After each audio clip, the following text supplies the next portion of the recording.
নাহিদ ইসলাম এটা ভালো বলতে পারবেন।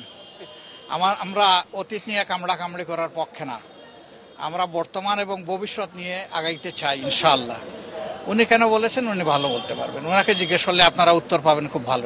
দেশের আইন শৃঙ্খলা পরিস্থিতি বাংলাদেশের স্বাধীনতার পর কখনো একটু ভালো হয়েছে, কখনো খারাপ হয়েছে।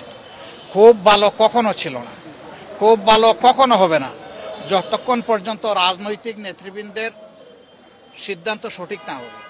ওই সিদ্ধান্ত যখন সঠিক হবে, সততা স্বচ্ছতার ভিত্তিতে যখন হবে, তখন পরিস্থিতির শুধু আইন শৃঙ্খলা নয়, সব কিছুরই উন্নতি সাধন হবে।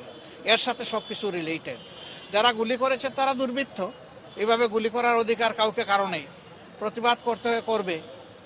আমরা কোনো ধরনের বিশৃঙ্খল পরিস্থিতিকে কখনো সমর্থন করি না এবং করব না।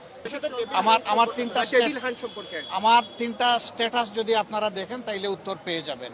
আর ডেভিল হান্ট, যেটা রিয়েলি ডেভিল তো আছেই সমাজে, সেই ডেভিল হান্ট যদি হয় 18 কোটি মানুষ সশস্ত্র বাহিনী সহ যারা যৌথ বাহিনীর এই অভিযান পরিচালনা করবেন তাদের জন্য দোয়া করবে এবং তাদের সাথে থাকবে।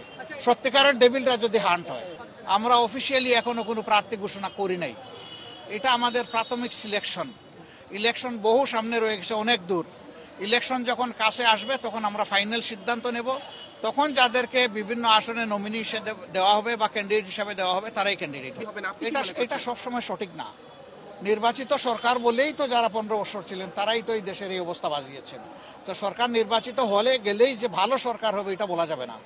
আমি আগেই বলেছি যে ভালো সরকার হতে হলে ভালো মানুষের দ্বারা সরকার গঠিত হতে হবে।